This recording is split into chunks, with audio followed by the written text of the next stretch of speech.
Hello everyone, Joe here, and I have been threatening for the last couple weeks to show you what to do with all your leftover tangerines.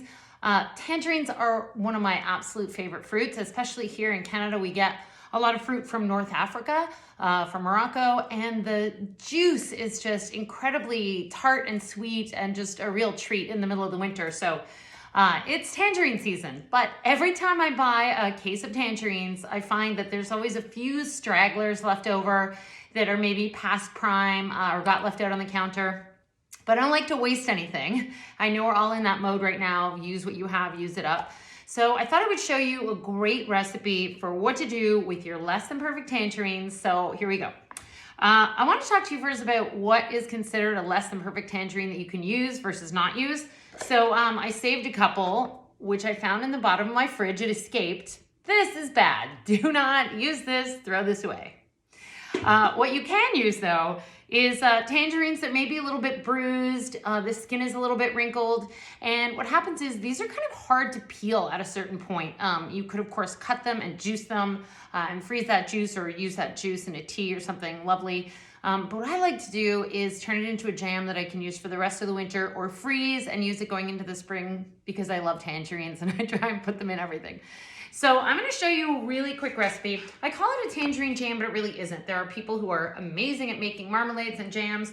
This to me is sort of like making a like a tangerine syrup with some fruit in it. We're going to process it and we're going to kind of puree it. And I think some people refer to it maybe as a freezer jam. You can stick it into the freezer and it just keeps for a really long time, stays a really nice texture. Okay, here we go. So the part that I don't use is the part where the little pit is in the top. Not the pit, what do you call that? The stemmy thing. It's like losing all my language in this pandemic. So I'm gonna cut those off. Let's see, let's move this out of the way. So I'm gonna cut these little front pieces off. Don't worry, and if it's bruised a little bit, you know, I'm never really worried that much about it. It's not gonna hurt you. So I cut the fronts of those off. The batches I make are usually, I save up about 10 tangerines. I find that, you know, is a good amount to kind of boil up, but you could do it with 2 or 3, it really doesn't matter. So I'm cutting all the little bits of these off. That's kind of a tough part and they stay sort of tough. Then what I'm gonna do is slice it this way in half, got a little half. And then I'm gonna make some little thin, the juice is gonna kind of go everywhere, and I really recommend having a really sharp knife if you wanna use a paring knife, whatever you got. So I'm gonna slice these pretty thin, and I tend to just discard like that piece at the end, tends to stay pretty tough. So now I've got some really nice little slices. Let me just slice up the other half of this one. You definitely wanna remove all the pits. And slicing it as thin as you can, you know, depending on your knife. I know sometimes we're all in a situation where we're searching for the sharpest knife. But what I would say is you want these peels to soften, so that as thin as you can slice these, the better. So I've sliced one up like that. Do it with all of them. I think I have 5 here, so that'll make like a half recipe. And then what I do is I'm gonna put these in, maybe I should just slice them up quickly. So I'm going to show you about 10 tangerines. You know, I hate to say 10 tangerines because I know these days some of the tangerines and clementines are really big. So if you have a scale, great thing to have a scale. They're really inexpensive, maybe $25, and they will serve you really well, especially with a lot of the recipes that I do.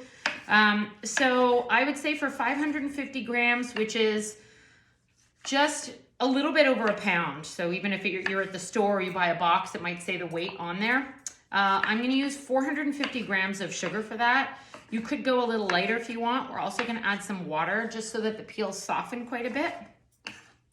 I probably should have cut these up before, shouldn't I have? Okay, I'm just going to do one more here. So I would say for these 5 tangerines, 450 grams of sugar is about 2 1/4 cups. So I'm going to use 1 1/8 cup. 1/8 of a cup is 2 tablespoons. So I'm going to show you that. So I'm going to do 1 cup of sugar and 1/8, which is 2 tablespoons. I'm good at measuring that, but by all means use your measuring. So I'm going to cut the rest of the tangerines into there. I'm also going to add into this, when you're doing 10 tangerines, I would add about a cup of water. So for this, I'm going to add about a half a cup of water. You could also use orange juice or some tangerine juice if you have some that you don't feel like cutting up. that would be fantastic in here. You could add a vanilla bean or a drop of vanilla, any kind of flavoring you want into here. I have some fantastic brown sugars that I brought back from traveling, like I'm gonna get this wrong, piloncillo sugar from Mexico. It adds a really deep caramely flavor. I love it. You could use regular brown sugar in here. So I'm just gonna stir this up, not too much. So you see I have just my kind of an orange water in there with the sugar. And I'm gonna get that on the stove, and I don't wanna boil this. I really wanna simmer it for about, I would say 15 minutes or so. If you see that there's not enough liquid in there, add a little bit more water. You really just wanna make sort of a jammy syrup with some fruit floating in it. So you're gonna end up with something like this. I did this yesterday, and I like to puree when it's hot, but I didn't want to take too much time on the stove. So you're gonna end up with something like this where the fruit is really cooked and softened, and there's a lot of liquid in around here. And we're gonna throw that in the food processor. I might add in a tiny bit more. It's very sticky and jammy, and it tastes amazing. It's just like really, you know, I always talk about kind of preserving the season, and this is a really amazing way to do it. You know, in the summer we have so many amazing fruits, but really sometimes I'm craving something citrus. So I try and preserve a little bit of it any way I can. I like to make a lot of salad dressings with tangerine, so I will often freeze a big container of tangerine juice or put some ice cube trays and freeze it that way. So let's puree this. It does work better when you have a little bit more in here, so we'll see how this goes, but I do have a finished product to show you. So you really want to puree this. You're gonna have chunks of the peel in there. That's totally fine. You just want to get it into a consistency that's sort of a spreadable, pureed sort of jam. So that'll be fine in there. I'm gonna show you what I have on the stove here. I pureed this, and then I forgot I hadn't added in some flavorings, so I kind of put it back on the stove just to make sure that the flavorings got all the way through. But you see I have this beautiful, syrupy, slightly chunky jam. I like to store it in either a big jar or I store it in some mason jars. If you're gonna freeze it, you could always store it in a little Ziploc bags would be good. That way you can kind of freeze it in batches. If you wanna freeze it in the jars, just leave about 1/2 inch at the top. So I'm gonna just pour it into this jar so I can show you what it looks like. And this jam is amazing for lots of things. So I will use it in the morning on some Greek yogurt. I'll put a little teaspoon of it on there just to give it a really beautiful fresh flavor. You could use it just on toast, which is one of my absolute favorite ways to eat it.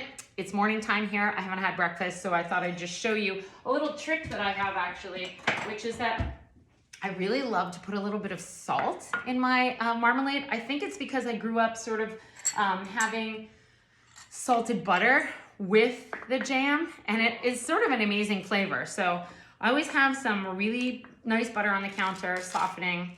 My toast is not that hot. Fail on the toast. So I just butter it a little bit, and then I put like a little sprinkle. If you have salted butter at home, maybe add a tiny bit less. I always have unsalted because I'm baking. And then I'm gonna load on some of this incredible jam. And there you have it.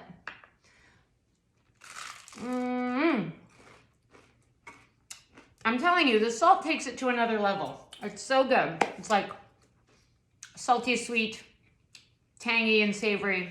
It's amazing. So there you have it. Very, very simple tangerine jam. It's not really jam. Tangerine spread. This is tangerine spread. Look how gorgeous these look. Do not get rid of your sad little tangerines. Do not discard them. They love you, they need you, and don't waste food. So there you have it. An amazing tangerine jam spread for the winter to get you through the rest of February and to use up everything you have. Always a way. Thanks so much. And oh, one last thing. I'm gonna do a little video about our magic seasoning. So I cooked up some of these amazing chicken wings with our magic seasoning on top. And usually we put an orange vinaigrette. We kind of pour a little orange vinaigrette over the top of these. But today I'm gonna glaze these with a little bit of tangerine jam and put them back in the oven just to kind of get them sticky. Really, really good. I don't know if any of us are watching Super Bowl. I don't know how that goes, but that could be a really fun thing for a little bit of an elevated Super Bowl. So have a great week. Use up your tangerines and enjoy. Throw them in some pastries, spread it in the middle of a cake, put it on some pound cake, a slice of pound cake with whipped cream. Instant, professional, amazing, bright, shiny dessert. Bye, everybody.